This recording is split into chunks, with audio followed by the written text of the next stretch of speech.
નમસ્કાર, હું છું ગોપી ઘાંગર અને આપ જોઈ રહ્યા છો નિર્ભય ન્યૂઝ. ધર્મેન્દ્ર પ્રધાને રાજીનામું આપી દીધું છે અને જે રીતે આ ઝેન્ઝી આંદોલન આખું ચાલ્યું, 36 દિવસ જંતર મંતર ઉપર જે આખું આંદોલન ચાલ્યું અને ત્યારબાદ હવે ઝેન્ઝીની સામે સરકારને ઝૂકવું પડ્યું છે. આપણી સાથે મેહુલ બોગરા અત્યારે જોડાયા છે, એડવોકેટ. તેમની પાસેથી સમજીએ આ વિષયને. અને મેહુલભાઈ, સૌથી પહેલા તો આપની પાસેથી જાણવા માંગીશ, જે રીતે ત્યાં લાકડીઓ મારવામાં આવી, નવો કાયદો લાવવાની વાત કરવામાં આવી અને હવે આજે ધર્મેન્દ્ર પ્રધાને રાજીનામું આપી દીધું છે. આ આખા મુદ્દાને આપ કઈ રીતે જોઈ રહ્યા છો? રહી વાત ગોપીબેન નવો કાયદો લાવવાની, તો આ દેશમાં ઘણા બધા કાયદાઓ બન્યા. નિર્ભયા રેપ થયો ત્યારે એક કાયદો બનાવ્યો હતો, અમેન્ડમેન્ટ લાવવામાં આવ્યો હતો કે બલાત્કારીઓને ફાંસીની સજા. તેમ છતાં દેશમાં બલાત્કાર બંધ થયા નથી, ઉલટાના વધ્યા છે. તો એ નીટ બાબતે અથવા પેપર લીક બાબતે ગમે એટલો સક્ષમ કાયદો બનાવી લે, પણ ભવિષ્યમાં આવી ઘટનાઓ ક્યારેય નહીં બંધ થાય, કારણ કે આ દેશની કાયદો વ્યવસ્થા એન્ફોર્સ થાય પોલીસ ડિપાર્ટમેન્ટ દ્વારા, કારણ કે એન્ફોર્સમેન્ટ પાવર આખો એમનામાં છે. જ્યાં સુધી એન્ફોર્સમેન્ટ ડિપાર્ટમેન્ટ જ કરપ્ટ અને ભ્રષ્ટાચારથી ચાલે છે અને ભ્રષ્ટાચારથી ખદબદે છે, ત્યાં સુધી ક્યારેય કોઈ પણ લો સારો બની લો એ એન્ફોર્સ વેલ એસ્ટાબ્લિશ રીતે નથી થવાનો. સેકન્ડ પોઈન્ટ ઓફ વ્યૂ કે જે મૂળ વસ્તુ જે બહુ પહેલા જ થઈ જવી જોઈતી હતી, પરંતુ આખરે 30 દિવસની આપણા દેશના યુવાઓ અને જેનજીઓ માટે એક કહેવાય કે પહેલું જ પગથિયું સક્સેસનું, તો એમણે ધર્મેન્દ્ર પ્રધાનનું રાજીનામું લઈ લીધું છે. તો એમના માટે એક બહુ મોટી જીત છે. અને આ એક શરૂઆત છે સરકારની એકાઉન્ટેબિલિટીની, કે સરકારની અકાઉન્ટેબિલિટી જનતા પ્રત્યે હોય છે. જનતા ધારે એ કરાવી શકે સરકાર પાસે. સરકાર ક્યારેય સર્વોપરી હોતી નથી. સરકાર માત્ર ને માત્ર મૂડીવાદીઓ માટે, પૂંજીવાદીઓ માટે અને ઉદ્યોગપતિઓ માટે નહીં, પરંતુ જાહેર જનતા માટે હોય છે. તો આ એક શરૂઆત છે કે સરકાર અકાઉન્ટેબલ થાય પ્રજા પ્રત્યે.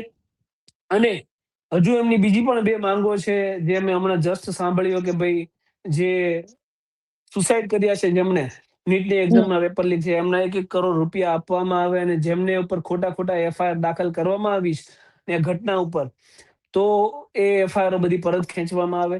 તો એ બંને માંગણીઓ પણ સરકારને સ્વીકારવી જ પડશે, અને સ્વીકારશે પણ આવનારા દિવસોની અંદર. મુખ્ય મુદ્દો અહીંયા એ છે કે જેનજીઓની જીત થઈ છે, યુવા શક્તિની જીત થઈ છે, અને આવનાર સમયની અંદર આ ટ્રેલર છે. અને ટ્રેલરના ભાગ સ્વરૂપે ભવિષ્યના દિવસોમાં આપણે એ પણ જોઈશું કે લોકશાહીની અંદર હરેક સરકારની જવાબદેહી બનશે. એ સરકાર પછી ભાજપની હોય કે કોંગ્રેસની હોય, એમને પ્રજા પ્રત્યે એકાઉન્ટેબલ રહેવું પડશે. તમે કહી રહ્યા છો કે પ્રજા માટે અકાઉન્ટેબલ રહેવું પડશે, પરંતુ અત્યાર સુધી એવું હતું કે છેલ્લા લગભગ આમ જોવા જઈએ તો આજે સવાર સુધી એવું હતું કે ધર્મેન્દ્ર પ્રધાન રાજીનામું નહીં આપે.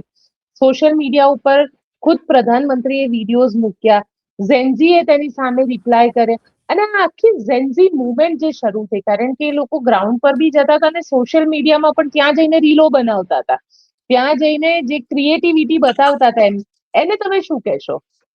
મને તો એ જ વાતનો હસવું આવે છે કે આ લોકો એને પણ અચીવમેન્ટ સમજે છે, કે પ્રધાનમંત્રીનો એક વિડીયો જે અચાનક ખૂબ જ વાયરલ થઈ ગયો, 350 મિલિયન જેટલા વ્યૂ આવ્યા, તો પ્રધાનમંત્રી ફરીવાર આવ્યા લાઈવ કરી અને થેન્ક યુ કહેવા માટે. પણ મુખ્ય મુદ્દો તો એ છે કે એની જે મિલિયન્સમાં કોમેન્ટ છે, કોમેન્ટ સેક્શનમાં તો જાઓ, તો તમને આઈડિયા આવશે કે યુવા પેઢી, જેનજી જનરેશન તમને શું કહેવા માંગે છે. એની કોમેન્ટ એક તમે વાંચો અને એના તથ્યો ઉપર ઉતરો, અને કદાચ મને એવું લાગે છે કે થોડી ઘણી કોમેન્ટો વાંચી હશે, એટલા માટે જ ધર્મેન્દ્ર પ્રધાનનું રાજીનામું આવ્યું છે. અને આ એક મોરલ રિસ્પોન્સિબિલિટી છે ગોપીબેન. આવું કઈ પહેલી વાર નથી બન્યું. 1956 ની અંદર જયારે રેલ દુર્ઘટના થઈ, ત્યારે લાલ બહાદુર શાસ્ત્રીએ પણ રાજીનામું આપ્યું હતું. કોઈ કોર્ટે એમને દોષી સાબિત નતા કર્યા, પણ એને પોતાની મોરલ રિસ્પોન્સિબિલિટી સ્વીકારી. એક મંત્રી તરીકે મારી જવાબદારી છે. હકીકતમાં કોઈ મંત્રીનું કામ રેલની પટરી સરખી કરવાનું કામ નથી, એ તો સુપરવાઇઝરનું જ કામ છે. પરંતુ પોતાની મોરલ રિસ્પોન્સિબિલિટી સમજી અને એમને રાજીનામું આપ્યું હતું. જ્યારે પેપર લીક થાય છે, હજારો લાખો બાળકોના ભવિષ્ય સાથે ખિલવાડ થાય છે, ત્યારે ધર્મેન્દ્ર પ્રધાનને પોતાની મોરલ રિસ્પોન્સિબિલિટી બહુ પહેલા જ સમજી લેવી હતી. અને વિકસિત દેશોની ગોપીબેન હું તમને વાત કરું ને, તો એક મિનિસ્ટ્રી રિસ્પોન્સિબિલિટી કરીને એક કન્સેપ્ટ છે, કે જ્યારે પોતાનું એક ખાતું વિભાગ સંભાળેલ છે કોઈ એક મંત્રી, અને એ વિભાગની અંદર કોઈ કરપ્શન થાય છે, કોઈ દુર્ઘટના બને છે, જનહિતને જોખમાય છે, એવી કોઈ ઘટના બને છે, તો એ પોતાની મિનિસ્ટ્રીયલ રિસ્પોન્સિબિલિટી સમજી અને પોતાના પદ ઉપરથી રાજીનામા આપે છે. આ તો મેં થોડા સમય પહેલા રાજનાથ સિંહનું સ્ટેટમેન્ટ સાંભળ્યું હતું કે આ જૂની સરકારો નથી, આ એનડીએ ગવર્મેન્ટ છે, અહીંયા રાજીનામા ના મળે, મંત્રીઓના રાજીનામું ક્યારે મેળવવામાં ના આવે. એટલે આ એમના મોઢા ઉપર એક ઇનડાયરેક્ટ તમાચો છે યુવાઓ દ્વારા મારવામાં આવ્યો છે કે સરકાર કોઈ પણ નહીં હોય, પરંતુ જે વ્યક્તિ પોતાની ફરજમાં ચૂક અદા કરે અને રાજીનામું આપવું પડે ને આપવું જ પડે. ગોપીભાઈ, પણ સાથે સાથે કારણ કે જે મુવમેન્ટની શરૂઆત થઈ, સીજેઆઈએ કોકરોચ કહ્યા હતા યુવાનોને, અને ચીફ જસ્ટિસને જે યુવાનને કોકરોચ કહ્યા, અને કોકરોચીસ જે છે જનતા પાર્ટી બનીને આવી ગયા. આખી મુવમેન્ટ જેને કહી શકાય ને કે અભિજીત દીપકે અહીંયા આગળ આવ્યો 17મી મે ના દિવસે અહીંયા આવ્યો, અને આ લગભગ 2 મહિનાના સમયની અંદર જ આખી એક મુવમેન્ટ શરૂ થઈ. તમને લાગે છે કે લોકશાહીમાં આ પ્રકારની મુવમેન્ટ પોસિબલ પણ છે? એટલે એ જ વસ્તુ હું અહીંયા સમજાવવા માંગુ છું ગોપીબેન, કે સીજે સૂર્યકાંત સાહેબે એકવાર સ્ટેટમેન્ટ આપી દીધું કે youth like a cockroaches, they don't have any employment, અને someone become RT activist ને someone become media and social media. તો આ સ્ટેટમેન્ટને યુવાએ બહુ સિરિયસલી લીધું કે આ દેશનો યુવા છે ને, એને સરકાર દ્વારા અનએમ્પ્લોય રાખવામાં આવ્યો છે. એને કોઈ શોખ નથી બેરોજગાર રહેવાનો. પ્રોપર એની પાસે ક્વોલિફિકેશન છે, એમની પાસે ડિગ્રીઓ છે, એમ છતાં સરકાર દ્વારા કોઈ રોજગાર આપવામાં નથી આવતો. અને એ બાબત ઉપર તમે કંઈક સરકાર રોજગાર આપે એ બાબતે કઈ શું મોટો લેવાને બદલે તમે યુથને કોકરોચ કહી રહ્યા છો.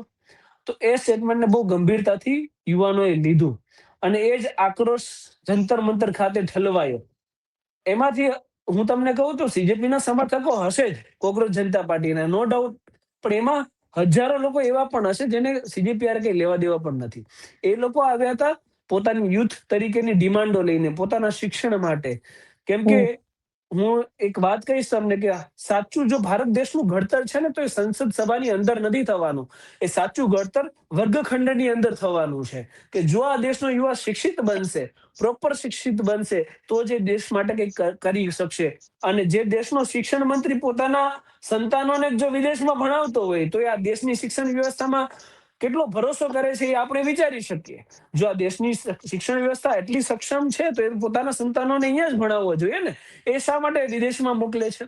વિદેશમાં મોકલે છે એનો ઇનડાયરેક્ટ મતલબ તો એવો જ છે કે આ દેશની શિક્ષણ વ્યવસ્થામાં કંઈ કાઢી લેવાનું નથી.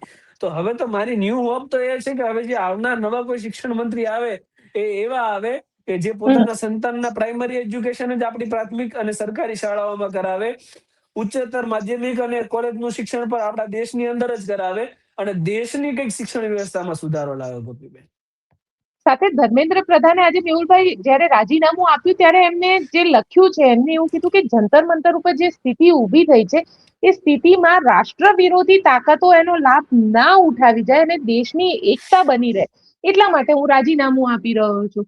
તમને શું લાગ્યું, આ રાષ્ટ્ર વિરોધી આખું કૃત્ય છે જે આંદોલન થયું, યુવાનોએ પોતાનો માટે હક માંગ્યો? ગોપીબેન, આ લોકોની માટે ઇનડાયરેક્ટ શબ્દ આપણે વાપરી શકીએ. હું તો ડાયરેક્ટ જ કહું કે આ લોકો ડફોડો કહેવાય. પોતાની મોરલ રિસ્પોન્સિબિલિટી સમજીને રાજીનામું ચૂપચાપ આપી દો. જે યુવાઓ વિરોધ કરે છે ને, એ કોઈ પાકિસ્તાનથી, બાંગ્લાદેશથી કે ચાઇનાથી નથી આવ્યા. ભારત દેશના નવ યુવાનો છે, જેનજી જનરેશન છે, અને તમને છોડવાના નથી. આ ડેમો છે. ભવિષ્યમાં આવનારા દિવસોમાં તમે ને હું, આપણે બધા જોઈશું કે જો કોઈ પણ સરકારો દ્વારા ચૂક કરવામાં આવશે અને યુવા પેઢીની શિક્ષણ, આરોગ્યને હાનિ પહોંચે એવા કૃત્ય કરવામાં આવશે ને, યુવા પેઢી તમને રસ્તામાં દોડાઈને તમારા કપડા ફાડી નાખશે. એ હું તમને ખાતરી આપું છું. કારણ કે આ લોકો સહન કરવામાંથી આવતા જ નથી. નાનપણથી એમને કઈ સહન નથી કર્યું, હાલ મોટા થયા છે, અને ભવિષ્યમાં અહીંયા નેતાઓનું કઈ સહન કરશે નહીં અને નહીં. તો નેતાઓને સુધરવાની જરૂર છે. હરેક વ્યક્તિને પાકિસ્તાન અને ચાઇના હારે જોડવાની જરૂર નથી. કોઈ ઇન્ટરનેશનલ તાકાત નથી. આ દેશની જે તાકાત છે, આ દેશના યુથની તાકાત છે કે તમારે રાજીનામું આપવું પડ્યું છે. બાકી તમે પણ કોઈનું સાંભળો એમાંના છો નહીં. તમે પણ 20-22 દિવસ ડ્રામા જ જોયો કે ઉપવાસ કરી થાકી જશે, ઘરે વયા જશે. છેલ્લે ના છૂટકે તમારે રાજીનામું આપવું પડ્યું છે. આખા દેશની સમગ્ર જનતા જાણે છે, અને આ ડેમો સ્વરૂપે તમે માની શકો. આવનાર દિવસની અંદર તમામ મંત્રીઓ, કેબિનેટના તમામ મંત્રીઓ જો દેશને અનુલક્ષીને, યુવા પેઢીને અનુલક્ષીને કાર્ય કરતા નહીં થયા, તો આનાથી પણ મોટા જંતર મંતર ખાતે અને સમગ્ર દેશમાં આનાથી પણ મોટા ક્રાંતિકારીઓ આગળ આવશે, અને આનાથી પણ મોટા આંદોલન થશે. આપણે ભવિષ્યના દિવસોમાં જોશું. ગોપીબેન, મેહુલભાઈ, કારણ કે આજે સવારે દિલ્હી પોલીસે એક પ્રેસ કોન્ફરન્સ કરી હતી અને અમુક ચહેરાને આઈડેન્ટિફાઈ કર્યા, અને જ્યારે 20મી તારીખે મારવામાં આવ્યું ત્યારે જે રીતે ટીયર ગેસ, જે રીતે લાકડીઓ ઉપર ખીલ્લી લગાડેલી હતી, અને હવે સીજેપીની માંગ છે કે આ બધી જ એફઆઈઆર ને પાછી લેવામાં આવે. તમને લાગે છે પોસિબલ બની શકશે? સરકારને એફઆઈઆર પાછી લેવી જ પડશે. એનું મુખ્ય કારણ એ છે કે એ યુથનો આક્રોશ હતો. અને જ્યારે યુથનો આક્રોશ ભેગા થાય ત્યારે એવી ઘટનાઓ બને જ. તમે કોઈ વ્યક્તિને દંડો મારશો તો એ વ્યક્તિ તમારું કોઈ ફૂલ લઈને સ્વાગત નથી કરવાનો. ટોલરન્સની એક કેપેસિટી હોય છે, સહન શક્તિની એક કેપેસિટી હોય છે ને, યુથ સહન કરવામાંથી તો છે ના. એટલે તમને અલગ અલગ પ્રકારના સ્લોગનો પણ જોવા મળશે, અલગ અલગ પ્રકારના બેનરો પણ જોવા મળશે, અમુક સેક્સ્યુઅલ રિમાર્ક પણ જોવા મળે છે. મેં ઘણા બધા વિડીયો જોયા છે. પણ કેવું છે કે તમારી યુવા પેઢી હારે એડજસ્ટ થવું પડે. બેન, મારો જન્મ 1900માં છે અને હું મારી રૂઢિચુસ્તતા પ્રમાણેની મારી વિચાર શક્તિ ધરાવું છું તો એ ના ચાલે. 2025 પછીની જનરેશન અલગ છે. એમની જે વિચાર શક્તિઓ છે એ તમારે અડોપ્ટ કરવી જ પડે. અને આ દેશમાં તો કેવું છે ગોપીબેન, કે તમે જાહેરમાં પીપી કરી શકો, એમાં કોઈને વાંધો નથી, પણ જાહેરમાં જો કોઈ વ્યક્તિ એવું કોઈ સ્લોગન લઈ અને વિરોધ કરે તો બધાને એવું લાગે કે આ તો વિભદ્ર છે, આ તો વિભત્સ છે, આ તો ખરાબ મનુષ્ય છે. એવું નથી હોતું. સંજોગો બદલાયા છે તો સમય સાથે તમારે પણ બદલાવવું પડે ને, એને સ્વીકારવું જ પડે. રહી વાત એફઆઈઆર, તો એફઆઈઆર પણ દિલ્હી સરકારને પાછી લેવી પડશે જ, એમાં ઓપ્શન નથી. અને લોકોને આઈડેન્ટિફાઈ કર્યા છે, જે લોકો યુવા ત્યાં વિરોધ કરવા ગયા હતા, પણ યુવાઓએ સામા પાછા આ લોકોને પણ આઈડેન્ટિફાઈ કરી લીધા છે, જે પોલીસ કર્મચારીઓ બ્રુટાલિટી દાખવી હતી. અને એમના ઉપર પણ એક્શનની માંગણીઓ લેવાની છે. તો પછી ટીટ ફોર ટોટ ચાલશે, કે આમને સામને જ બધી વસ્તુઓ ચાલશે. કેસો તો પાછા લેવાશે, પણ જે લોકોએ બર્બરતા આચરી છે એના ઉપર એક્શન પણ, ફોર્માલિટી તો ફોર્માલિટી, એ ખાતર પણ સરકારને લેવી જ પડશે.